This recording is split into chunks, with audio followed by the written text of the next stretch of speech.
가짜뉴스 문제는 어제 오늘의 일이 아닙니다. 최근엔 교계 인물이 가짜뉴스를 이용해 선동하거나 분란을 조장하는 일도 있었는데요.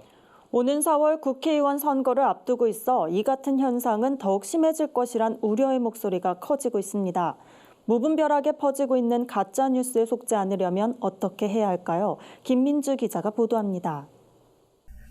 가짜뉴스란 정파적 혹은 경제적 이익을 목적으로 허위 조작 정보를 기사 형식처럼 구성해 의도적으로 배포한 것을 말합니다.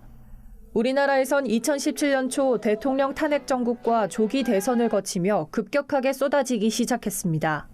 한국교회도 무분별한 가짜뉴스로 골머리를 앓고 있습니다.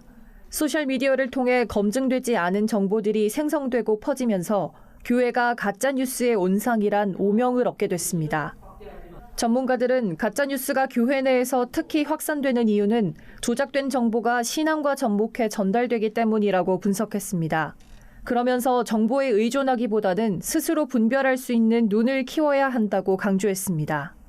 방송사나 언론사가 팩트체크해서 전달해 주는 거, 그거에 의존하지 말고 이게 진실인지 아닌지, 어디까지가 팩트인지 이런 걸 분별하는 눈을 가져야 된다고 보거든요.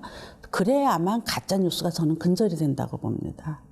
전문가들은 해당 뉴스가 주장하는 내용에 동의해도 타인에게 섣불리 전달해선 안 된다고 권면합니다.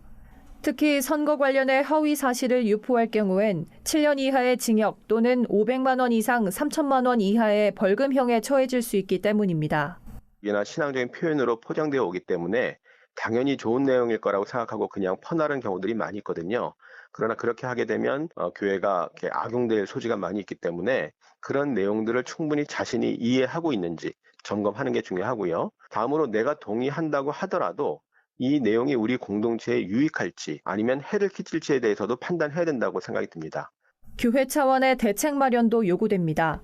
가짜뉴스로 인해 피해를 입거나 피해가 예상되는 경우 법적으로 대응하는 것도 한 방법입니다. 한국교회협의회가 34개 단체와 연대해 준비 중인 가짜뉴스 검증 플랫폼을 활용할 수도 있습니다. 가짜뉴스로 혼란을 겪거나 피해를 입는 일이 없어야겠지만 검증되지 않은 정보를 무심코 전달했다가 허위 사실 유포로 자칫 범법자가 될 수 있습니다. 총선까지 80여일. 무분별한 정보 속에서 진실을 분별하려는 노력이 필요한 때입니다. 구티비 뉴스 김민주입니다.